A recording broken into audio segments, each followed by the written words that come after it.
Hey, Steelers Nation! What's up, everybody? Before we dive deep into today's breaking story, let me just say this. The Pittsburgh Steelers organization is working every single day to get better. From front office decisions to roster moves, to the way these guys grind on the field, the goal is simple. Improve, get stronger, and bring winning football back to Pittsburgh. And just like the teams working to improve, here on this channel we're also doing everything we can to bring you the most exclusive up-to-date Steelers news. So, do me a favor, go ahead and hit that like button right now. It helps a ton with the YouTube algorithm and helps us reach more members of Steelers Nation. All right, let's jump into today's hot topic, because this one is making waves. The Pittsburgh Steelers may have just found their next trade target, thanks to a very questionable draft decision by the Chicago Bears. So here's what's going on. The Chicago Bears surprised a lot of people during the 2025 NFL Draft when they selected Michigan tight end Colston Loveland. Now, for those of you who may not follow the Bears closely, this was a bit of a head-scratcher. Why? Because Chicago already has a solid starting tight end in Kmet, a 2020 second-round pick who's been one of their most reliable offensive weapons over the last couple of years. We're talking about a guy who had 73 catches for 719 yards back in 2023 and followed it up with another solid year in 2024. At just 26 years old, Kmet is still in the prime of his career, and he's under contract, so why draft his replacement? That's the question a lot of Bears fans and NFL analysts are asking. But for us in Pittsburgh, this could open a door. Let's talk about why the Steelers are even in this conversation in the first place.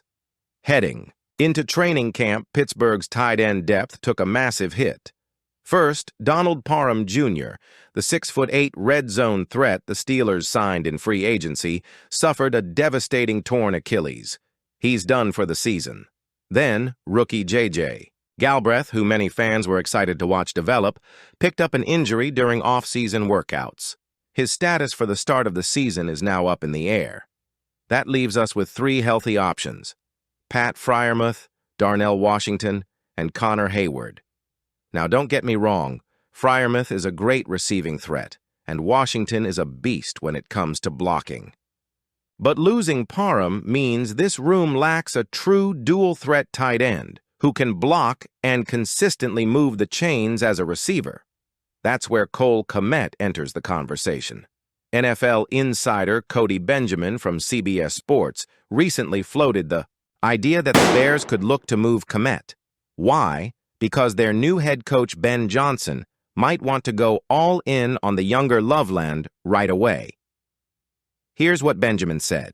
It's very possible new coach Ben Johnson will lean all the way into Loveland out of the gate. In that case, perhaps the Steelers would be interested in pairing Kmet with Pat Freiermuth, especially if the price is lower than, say, acquiring Kyle Pitts from the Atlanta Falcons.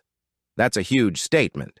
If Kmet's market value is reasonable, Pittsburgh could fill a critical need without giving up massive draft capital.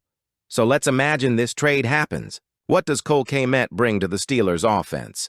First off, he's a true dual-threat tight end. He can block in the run game, helping open lanes for Jaylen Warren and Caleb Johnson.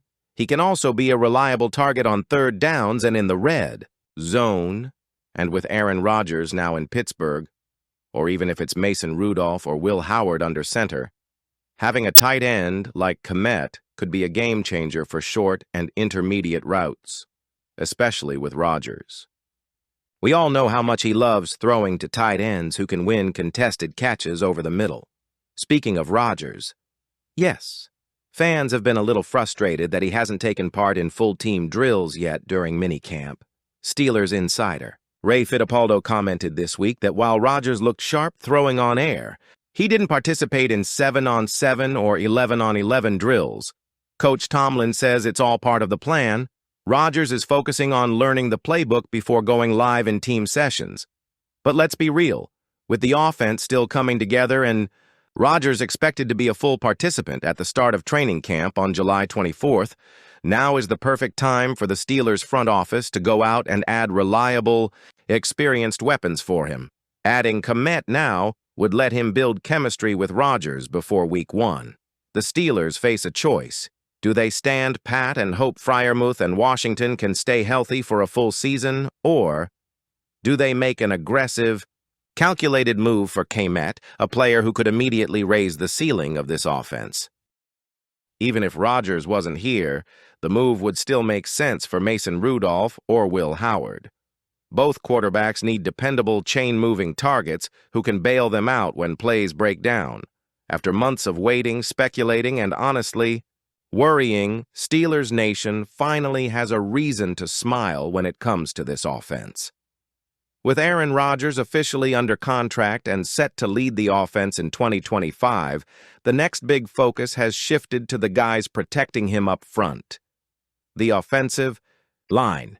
And this week, offensive coordinator Arthur Smith sat down with Missy Matthews from Steelers.com and gave fans what can only be described as an extremely pleasant and optimistic update about where this offensive unit stands heading into training camp.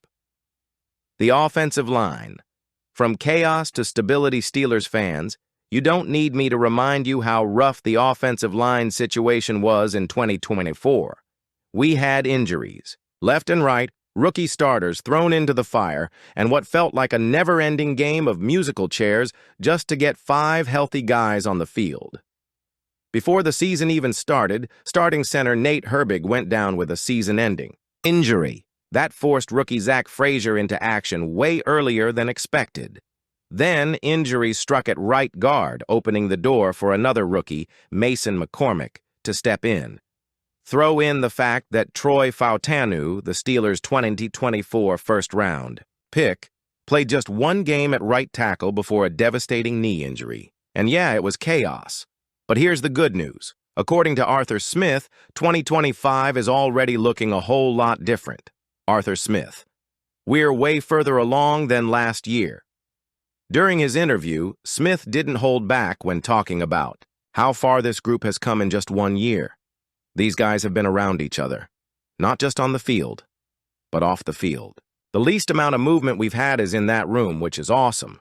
Early last year, we had a ton of new faces, new offense, first starts. We adapted to go win those early games.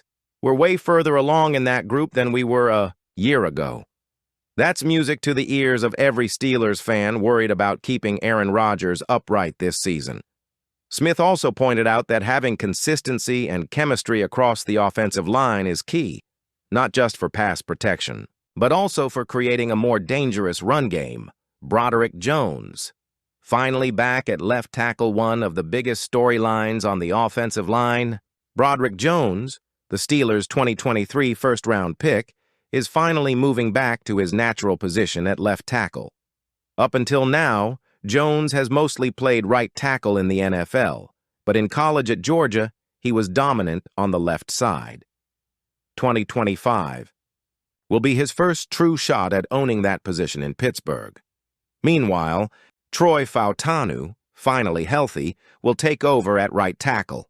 So for the first time in a long time, the Steelers are entering camp with a set starting 5, Broderick Jones, LT Isaac Sumalo, LG Zach Frazier, C Mason McCormick, RG Troy Fautanu, RT. If this group stays healthy, there's real reason to believe the Steelers can dominate the line of scrimmage in 2025. The run game could be a whole lot better.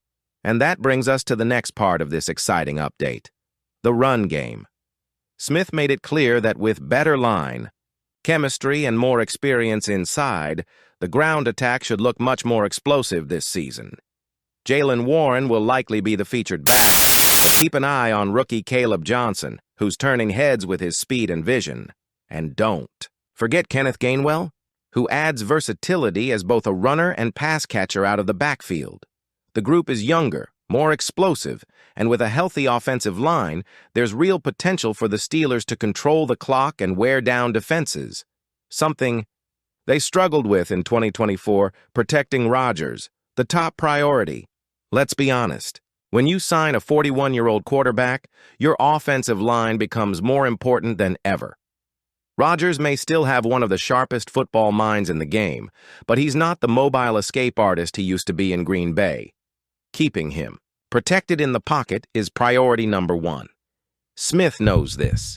The offensive line knows this. The entire offense knows this. The good news is, based on everything we're hearing from inside the organization, the offensive line is ready for the challenge. So here's the big question for Steelers Nation. Do you want the team to trade for Kmet? Do you think it's worth giving up a mid-round draft pick to strengthen the tight end room? Or should the Steelers wait and see how the current group performs once training camp starts? And while we're at it, how do you feel about Rodgers sitting out team drills at minicamp? Are you worried, or are you trusting the process? Let me know your thoughts down in the comments. And hey, before you go, don't forget to smash that like button, subscribe if you haven't already, and turn on notifications so you don't miss the next update. We've got a big summer ahead, Steelers Nation. Stay locked in with us right here on the channel. Here we go, Steelers!